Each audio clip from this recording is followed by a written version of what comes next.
Yay! It's time to talk about savings and investing. In the next few lessons, you will learn about how to increase your net worth. From previous lessons, you should remember that your net worth is your assets minus your liabilities. Even if you remain completely debt-free, your net worth will be zero unless you get yourself some assets.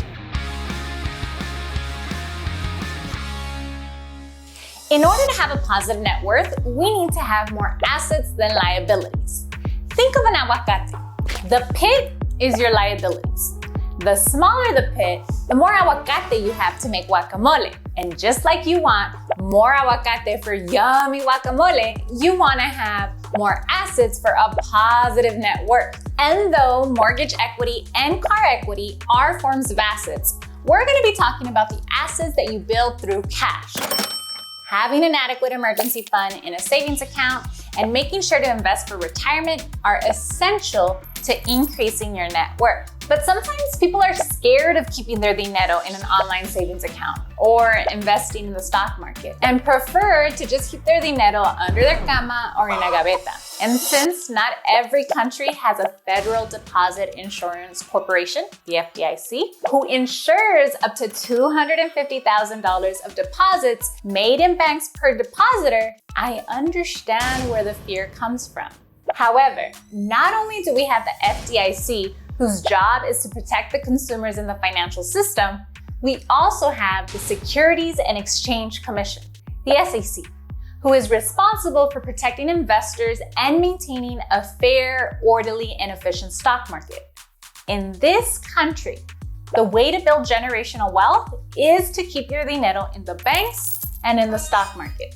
And if that isn't enough to make you feel comfortable about taking your dinero out of your house and into a savings account or an investment account, then maybe talking about inflation will. Inflation is a general increase in prices with the decline of the purchasing value of your dinero. Inflation is the silent killer of wealth because prices changing 2% to 3% a year is hardly noticeable.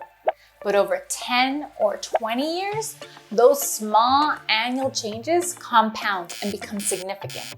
And this is especially problematic for all of our gente keeping dinero en la casa, since that money is not going to be able to keep up with the rate of inflation, and the value of their dinero is literally decreasing cada día.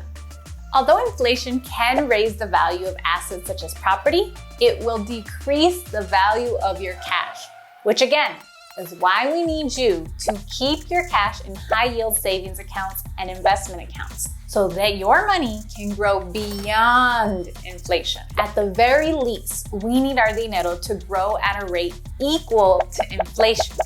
So if inflation is running at 3%, we need our dinero to be in a high-yield savings account earning 3% in order to maintain its purchasing power. Pero les digo ahorita, there are no high-yield savings accounts that have an interest rate of 3%. This is why we need to be investing our money in portfolios that provide a rate of return of at least 3% to maintain the purchasing power of our dinero.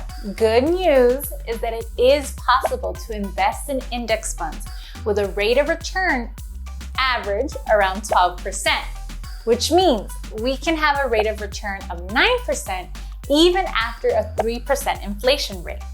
More on investing later.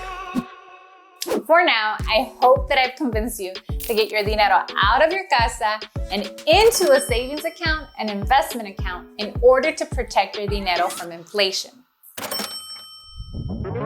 Let's review the key topics in this lesson. In order to have a positive net worth, you need more assets than liabilities. Cash kept in high-yield savings accounts and investment accounts are assets. The Federal Deposit Insurance Commission, FDIC, and the Securities and Exchange Commission, SEC, make sure that our dinero is safe in savings accounts and that the stock market remains fair and orderly.